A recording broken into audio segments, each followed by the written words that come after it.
দুর্গা, কালী, লক্ষ্মী সব একে একে পার হয়ে গেল। এইবার শিশুদের জন্য আসছেন যিশু, আর মাড়ি দিয়ে খাওয়ার জন্য কেক। সেই কেক তো তৈরি করতে হবে সেই রকমই নরম তুলতুলো করে, তার মধ্যে যত রকমের প্রোটিন ভিটামিন সব দিয়ে দিন। এই যে আমি দিয়ে দিলাম এখানে বেশ করে চকলেট আর বেশ খানিকটা বাটার, তবে চিনির পরিমাণটা একটু কম দিয়েছি। আপনার শিশু যদি একটু বেশি মিষ্টি মিষ্টি খেতে ভালোবাসে তাহলে আর একটু মিষ্টি দিয়ে দেবেন। 1 কাপ দেখলেন তো ময়দা, আর তার মধ্যে 3খানা ডিম। যতটুকু পেটে যাবে সবটাই তার শরীরে লেগে যাবে, এমন এনার্জি পাবে। এ তো 12 ঘন্টা ঘুমাচ্ছিল আর 12 ঘন্টা জেগে জ্বালাচ্ছিল, এইবার দেখবেন 24 ঘন্টাই জ্বালাচ্ছে।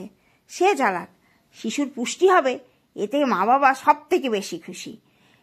আর এইবার দেখুন কেমন করে একটু নাড়িয়ে চাড়িয়ে নিলাম, সঙ্গে দিয়ে দিলাম ফ্রিজ থেকে বার করা একেবারে ঠান্ডা কনকনে খানিকটা দুধ।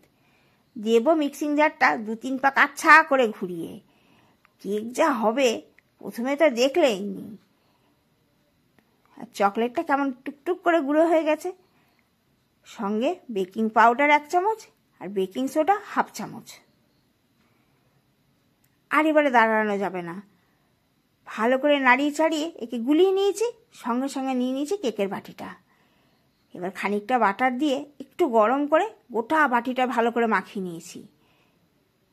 কাজ পুরো সারা, শুধু ব্যাটার ঢালবো আর বালি ওদিকে গরম হয়ে এসছে, বালির উপর বসিয়ে দেবো।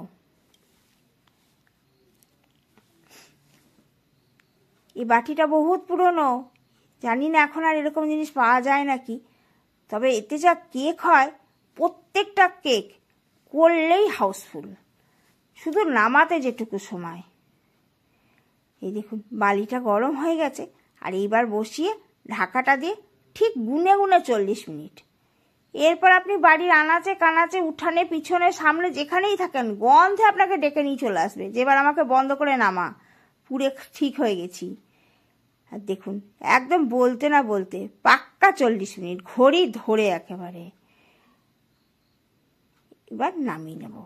কাঠি দিয়ে দেখলেও হয় আর কাঠি না দিলেও হয়। দেখবেন কেমন হয়েছে। আরে বাস, একেবারে স্পঞ্জি। এ তো মারি দিলেই হবে, দাঁতের দরকার কি।